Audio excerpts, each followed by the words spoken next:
չլներ Արցախյան պատերազմի հաղթանակը, չէր լինի Հայաստանի երրորդ հանրապետությունը։ Հայաստանի երրորդ հանրապետության հիմքում Արցախի ազատագրական պայքարն է եղել, բայց ցավոք այդ գիտակցությունը չի հասցվել մեր հասարակությանը։ Դրա համար էլ մարդիկ կամ բացահայտորեն կամ լուր համաձայնեցին, որ կարելի է Ղարաբաղը հանձնել եւ խաղաղ ապրել։ Իրականում, այո, մենք անկախությունը ոնց որ առաջին հանրապետության ժամանակ ինչ որ process-ների արդյունքում նաև ստացանք, երրորդն էլ այդպես է, Սովետ միության փլուզման արդյունքում նաև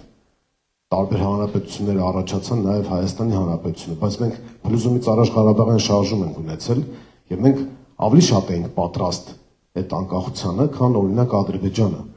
Դրա համար մենք հաղթանակ տարանք առաջին Արցախյան պատերազմում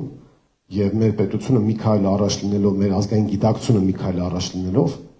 մենք կարողացանք մեր ազգային պետությունը կայացնել։ Հետագայում այդ ամեն ինչը մսխվեց, այդ հաղթանակը